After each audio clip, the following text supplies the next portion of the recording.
Rejected police dog finds a new owner at auction. Minutes later, something incredible happens.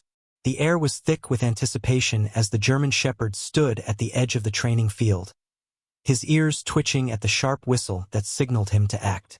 The scenario was familiar, just another drill in the rigorous police K-9 training program. A suspect was fleeing, and his job was to chase, subdue, and wait for his handler's command. His muscles tensed, instinct screaming at him to move, and yet, hesitation rooted him to the ground. Something about the figure ahead, the way it ran, the scent it carried, triggered a flicker of doubt. A momentary pause, barely a second, but long enough for the evaluators to take note. The instructor's whistle blared again, this time with impatience. The shepherd lunged forward too late. The test was already over. A heavy silence followed. The other recruits had already completed their trials, met with approving nods and murmured praise. But for him, the final verdict was delivered with cold efficiency, unfit for duty.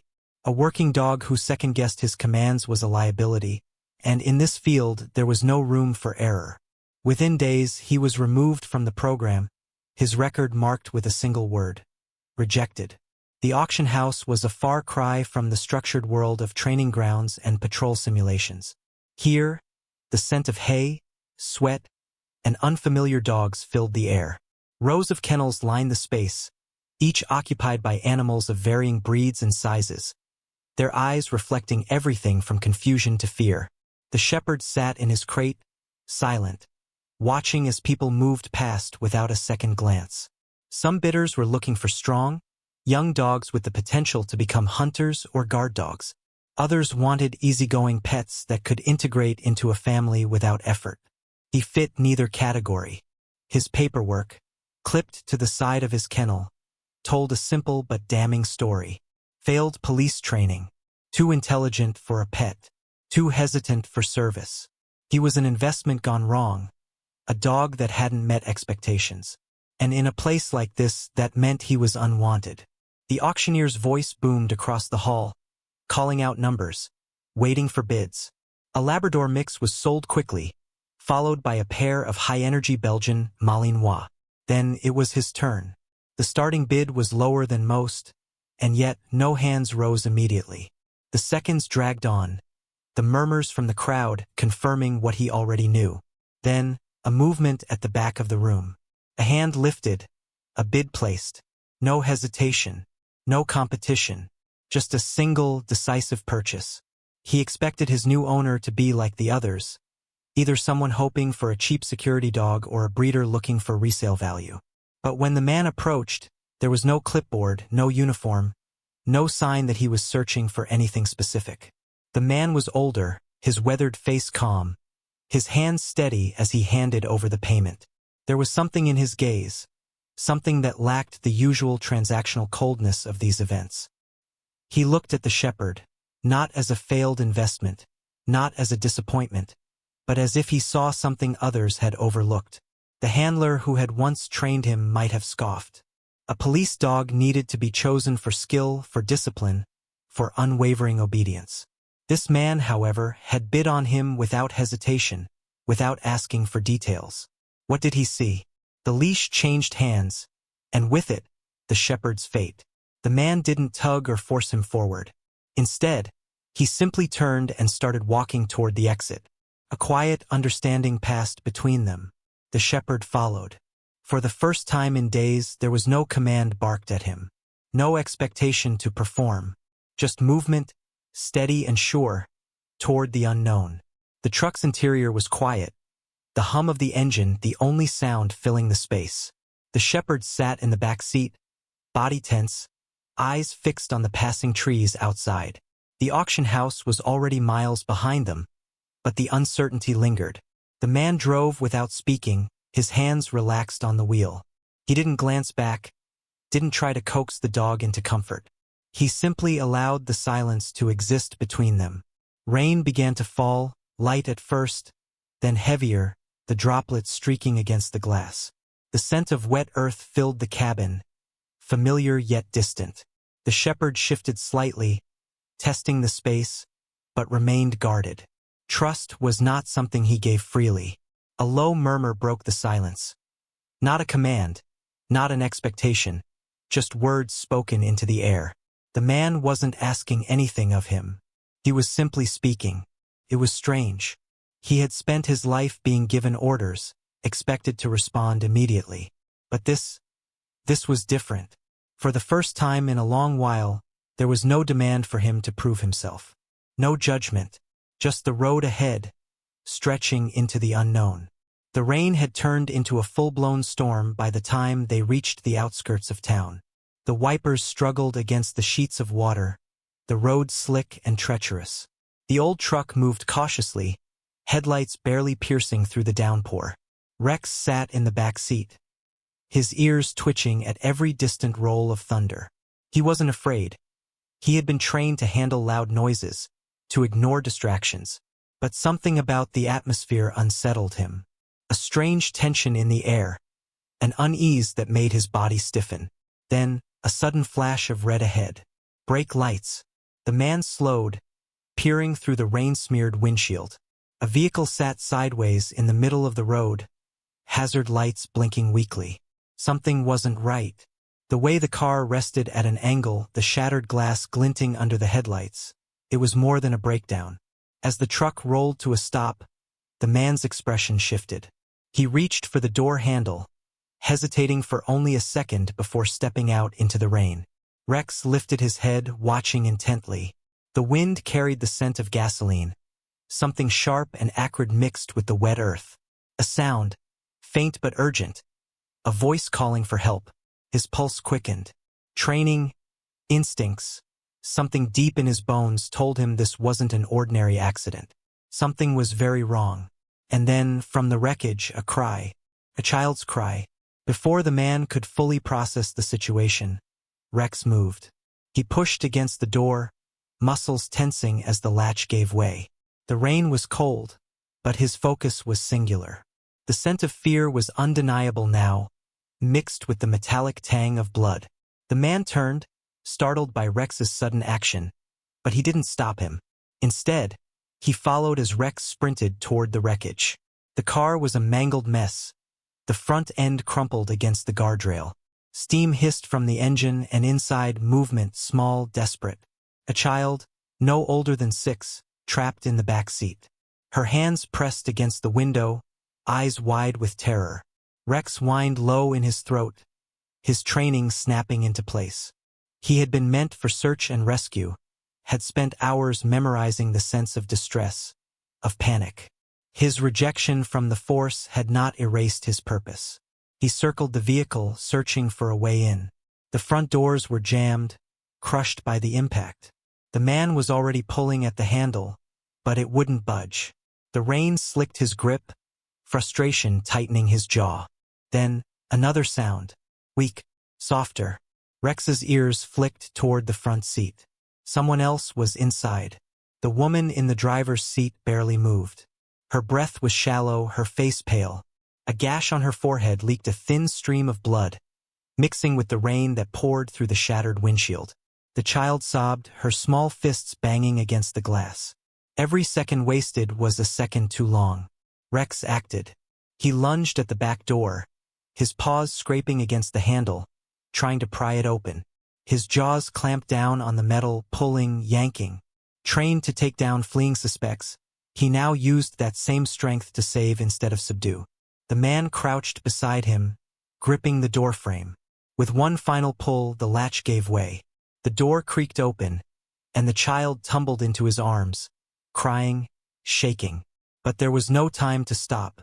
The woman was still inside. And something was wrong. Her breathing had slowed, her body limp. The smell of gasoline grew stronger, warning of an impending disaster. The man passed the child to Rex. An unspoken trust, a silent command. Rex stayed close, nudging the girl forward as the man climbed into the wreckage. He braced himself against the dashboard, working to free the woman from the tangled seatbelt. Lightning flashed overhead, illuminating the scene in stark, white light. The wind howled, the rain relentless. Time was slipping away. Rex positioned himself between the child and the wreck, shielding her, waiting, hoping. Then, finally, the man emerged, the woman in his arms. And just as they moved away from the car, the unthinkable happened. The explosion came seconds after they had cleared the wreck. A deafening roar split the air, and a burst of flames illuminated the stormy night. Heat surged outward, pushing against them, but they were safe, alive. The child clung to Rex, sobbing into his thick fur. The woman lay motionless in the man's arms, her breathing faint but steady. Sirens wailed in the distance, drawing closer. Help was coming, but Rex had already done what no one else could. He had saved them. The paramedics arrived in a flurry of flashing lights and hurried movements. The man handed over the unconscious woman, his expression tight with worry. The little girl refused to let go of Rex, her tiny hands gripping his fur as if he was the only thing keeping her grounded. One of the paramedics glanced at the man, then down at the dog. "That's some animal you've got there," he said, shaking his head in awe. The man looked at Rex, really looked at him for the first time since the auction. There was something different about him now, something that had been missing before. This wasn't just a dog that had failed his training. This wasn't a reject. This was a hero. But Rex didn't bask in the admiration. Even as the little girl whispered tearful thanks into his ear, something flickered in his eyes. Something the man didn't understand yet. Because for Rex, the rescue wasn't just instinct. It was proof that he was meant for more. The drive home was quiet. The rain had slowed to a drizzle, the storm finally retreating.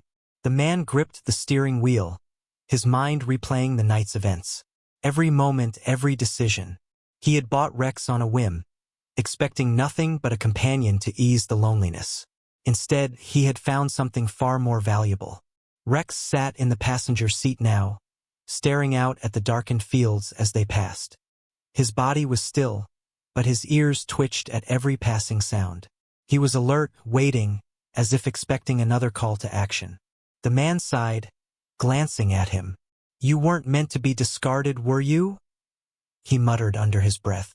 Rex didn't react, but the truth settled between them, undeniable.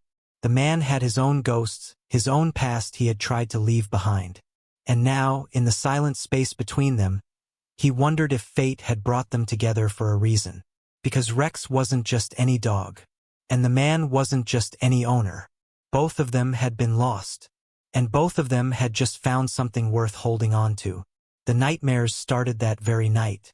The man awoke to the sound of low, rumbling whimpers. At first, he thought it was the wind, but then he saw Rex, curled in the corner of the room, body trembling. His paws twitched against the wooden floor, his breath coming in short, panicked bursts. The man sat up, his chest tightening. He had seen this before, in soldiers, in those who had witnessed too much, lived through too much. Carefully, he moved toward Rex, lowering himself to the floor. "Hey," he murmured. "You're safe now." Rex jerked awake, his body coiling before realization settled in. His eyes darted around the room, assessing, grounding himself. The man didn't reach for him, he knew better. Instead, he simply sat there, letting the silence fill the space. Minutes passed before Rex finally exhaled, his body relaxing just slightly. But the truth had already been exposed. Rex had scars, deep ones, and suddenly everything made sense. The rejection, the failure, the way he hesitated at certain sounds, certain touches.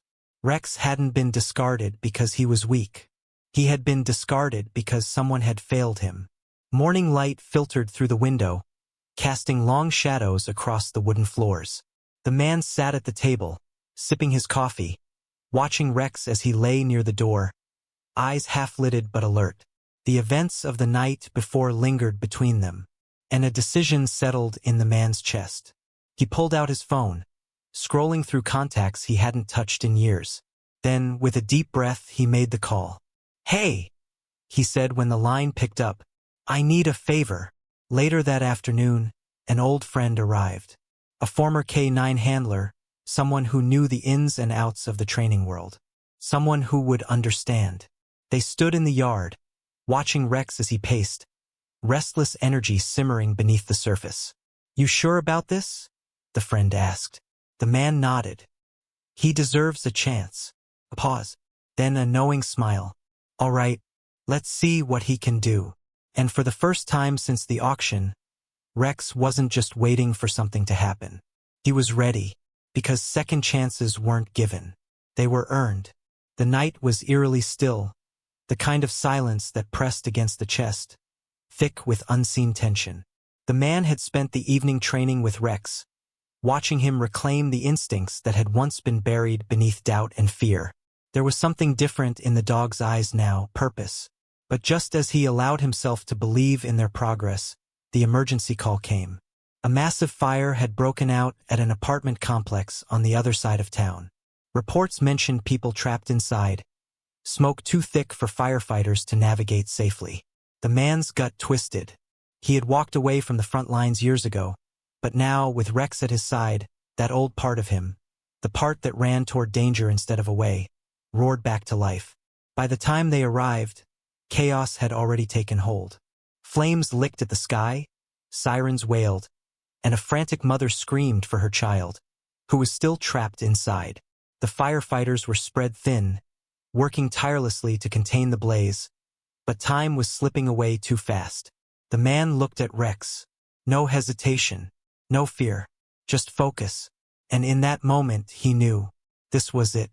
The moment that would define everything. The fire chief barked orders, but even he knew their options were running out. The thick smoke made it impossible to see beyond the front entrance, and the structure was unstable. Sending another firefighter in was too risky. The man stepped forward. "Rex can do it." The chief hesitated, glancing at the dog, then back at the inferno. "That building's coming down any minute." But the man didn't waver. He knelt in front of Rex, gripping his face gently. "Find the child." Rex didn't need another word. He bolted forward, slipping into the suffocating darkness before anyone could stop him. Inside, the world was a burning nightmare. The heat pressed in from all sides, smoke clawing at his lungs, but Rex moved with singular determination. His ears twitched, filtering through the chaos for any sign of life. Then he heard it, a faint, terrified whimper. Following the sound, he found the child curled under a broken table, eyes squeezed shut, tiny hands gripping the hem of his shirt. Flames crept closer. The exit was too far. But Rex didn't turn back. He crouched low, nudging the child gently, urging him to move. And when the boy hesitated, too scared to run, Rex did something incredible. He laid down beside him, pressing his warm body against the child's, letting him cling to his fur. Reassurance. Promise. He wouldn't leave without him. The first explosion sent a shockwave through the building, rattling the walls. The fire was consuming everything now, devouring every path to safety. But Rex didn't panic. With renewed urgency, he nudged the boy again, guiding him forward through the blinding haze. The flames snarled and reached for them, but Rex moved with unshakable confidence, shielding the child as they navigated the destruction. The building groaned, beams cracking overhead. They had seconds, no more. And then, through the thick smoke, Rex saw it. A sliver of moonlight cutting through the chaos. An opening, a way out. But just as they reached it, a fiery beam collapsed in front of them. The boy screamed, stumbling backward. The exit was blocked. Without hesitation, Rex lunged forward. His paws scrabbled at the debris, pushing, pulling, anything to clear a path.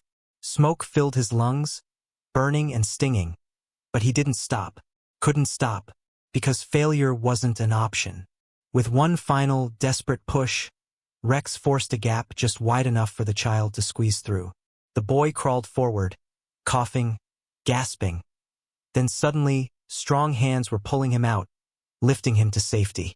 Cheers erupted from the gathered crowd. But Rex was still inside. And just as the fire roared its final, triumphant breath, the building gave way. For a moment, there was nothing. Just the sound of crackling flames and the heavy weight of despair settling over the crowd. The mother collapsed in relief as she cradled her son. But the boy wasn't celebrating. His wide, tear-filled eyes were fixed on the burning ruins. "Rex!" The man stood frozen, his fists clenched so tightly his knuckles turned white. Then movement. A collective gasp rippled through the onlookers as a dark shape emerged from the wreckage. Rex. His fur was scorched, his body trembling with exhaustion, but he was alive. The boy broke free from his mother's arms, running toward the brave dog. Rex barely had time to brace before the child wrapped his arms around him, sobbing into his fur. The man dropped to his knees beside them, running a shaking hand down Rex's soot-covered back. "You did it, buddy," he whispered. The fire chief shook his head in disbelief. "That dog just did what half my crew couldn't." And in that moment, something changed. Rex was no longer the dog who had failed. He was no longer just a discarded trainee, a reject left to fade into obscurity. He was a hero, and from that day forward, he would never be seen as anything less. The town square had never been this packed before. People from all walks of life gathered, their faces lit with admiration and gratitude. The news of Rex's heroism had spread like wildfire, turning him into a local legend overnight. Banners hung from storefronts, some with the words, "Rex, our hero," others displaying hand-drawn pictures of the brave dog. At the center of it all, a stage had been set up, draped in the town's colors. A podium stood at the front, and beside it, a chair had been placed. Not for the man, but for Rex himself. The mayor, an older gentleman with kind eyes, stepped forward, clearing his throat as the crowd fell silent. "Ladies and gentlemen," he began, "tonight, we gather not just to celebrate an act of bravery, but to honor a second chance. A story that reminds us that sometimes, the ones who are cast aside have the greatest potential of all." The audience erupted into applause, but all eyes were on Rex. He sat proudly beside the man who had given him a home, his ears perked, tail thumping against the wooden stage. The fire chief stepped forward next, holding a medal in his hands. It gleamed under the town's lights, engraved with words that would cement Rex's place in history. For bravery beyond duty. Rex didn't understand medals or ceremonies, but as the fire chief knelt down, fastening the medal onto his collar, something in the air changed. The little boy, the one Rex had saved, broke free from his mother's grasp and ran onto the stage. Without hesitation, he wrapped his arms around Rex's neck, pressing his face into his fur. "Thank you," the boy whispered, and in that moment no words were needed. The town had spoken. Rex was not a failure. He was a hero. The ceremony was over, but Rex's journey was just beginning. As the man drove home, Rex sat in the passenger seat, his head resting on the open window, ears twitching in the breeze. The metal on his collar clinked softly against his fur, a quiet reminder of how far he had come. The man glanced over, a small smile tugging at his lips. "Looks like we're not just a couple of misfits anymore, huh?" Rex gave a small huff in response, settling deeper into the seat. But before they could reach home, the man's phone buzzed. A call from the fire chief. "We could use a dog like Rex," the chief admitted. "Search and rescue, therapy visits, maybe even training other canines. He's got instincts we can't teach. And frankly, we'd be honored to have him." The man looked at Rex, who was now watching him intently, as if sensing that something important was happening. For years, both of them had wandered without purpose. The man, a retired officer who had lost his sense of duty. The dog, a rejected trainee, cast aside as unfit for service. But now something had changed. Maybe their purpose wasn't gone. It had just been waiting for the right moment to return. The man scratched behind Rex's ears. "What do you think, buddy? Ready for another mission?" Rex didn't hesitate. He sat up, tail wagging, eyes full of understanding. And just like that, they weren't just a man and his dog anymore. They were partners, and their story was only beginning. The sun had barely begun to rise when the phone rang. The man, still half asleep, groggily reached for it, expecting a routine check-in from the fire chief. But the voice on the other end was different, calm, serious, and unfamiliar. "Is this the man who owns Rex?" The man sat up, instantly alert. Who's asking? A pause. Then, the voice continued. My name isn't important right now, but I've been following Rex's story, and I believe his skills could be used for something much greater. The man frowned, glancing at Rex, who had already lifted his head, ears twitching as if sensing something was off. I don't know what you're getting at, the man said cautiously. The voice hesitated before replying. Let's just say I work with people who specialize in unique cases. Cases that require a dog with extraordinary instincts. A rustling sound in the background, the faint murmur of voices. Then, the voice added, I can't say more over the phone, but if you're interested, meet me at the old ranger station on the outskirts of town. Midnight. The line went dead. Rex tilted his head. His amber eyes locked onto the man's face. Something told them both. This was just the beginning. Midnight came faster than expected. The old ranger station loomed ahead, its wooden structure weathered by time and neglect. A single light flickered above the entrance, casting long shadows across the gravel road. The man parked a short distance away, his hand resting on Rex's head. I don't like this, he muttered. But Rex was calm, alert, as if he had been waiting for this moment his entire life. Stepping out of the car, the man took a deep breath and approached the station. The door creaked open before he could knock. Inside, a figure stood near a dusty table, a folder in hand. Without a word, the man was handed a single photograph. It was grainy, taken from a security camera, but the image was unmistakable, a K9 dog. One that looked eerily similar to Rex. The stranger finally spoke. He's not the only one. The man's grip tightened on the photograph. Tell me everything. And as Rex stood beside him, his tail low but his stance steady, they both knew. Whatever was coming next would change everything. If this story moved you, don't forget to like, share, and subscribe for more incredible tales of courage, loyalty, and second chances. What do you think will happen next in Rex's journey? Let us know in the comments. Stay tuned for more heartwarming and inspiring animal stories. You won't want to miss what's coming next.